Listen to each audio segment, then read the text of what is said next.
রাসূলুল্লাহ সাল্লাল্লাহু আলাইহি ওয়াসাল্লাম তার জান্নাতি জবান মোবারকে বলেছেন, মান আলা সালাসা বানাতিন ফাআদ্দাবাহুন্না ওয়া যাওয়াজাহুন্না ওয়া আহসানা ইলাইহিন্না ফালাহুল জান্নাহ।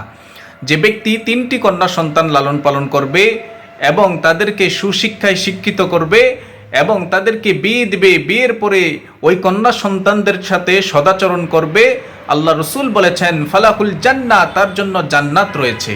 অর্থাৎ আল্লাহ তাআলা যদি আপনাকে তিনটি কন্যা সন্তান দান করে, এই তিনটি কন্যা সন্তানকে যদি আপনি লালন পালন করেন, সুশিক্ষায় শিক্ষিত করেন এবং কি দ্বীনি শিক্ষা দান করেন, তাদেরকে ভালো পাত্র দেখে বিয়ে দেন, বিয়ের পরে যদি তাদের সাথে আপনি সদাচরণ করেন, ভালো সুসম্পর্ক বজায় রাখেন, আল্লাহ রসুল সাল্লাল্লাহু আলাইহি ওয়াসাল্লাম বলেছেন আপনার জন্য জান্নাত রয়েছে।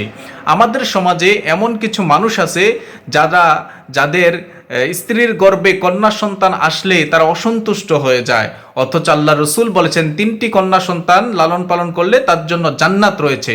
আপনি খুশি হওয়ার দরকার। আপনি বারবার কন্যা সন্তান জন্মগ্রহণ করাতে আপনি আপনার স্ত্রীর প্রতি অসন্তুষ্ট হয়ে যান, এটা করবেন না। আল্লাহ রসুল সাল্লাল্লাহু আলাইহি ওয়াসাল্লাম কন্যা সন্তানদেরকে অনেক বেশি ভালোবাসতেন। সুতরাং এই তিনটি কন্যা সন্তান যদি আপনি লালন পালন করতে পারেন, আল্লাহ রসুলের ঘোষণা অনুযায়ী আপনি জান্নাতের অধিবাসী হয়ে যাবেন।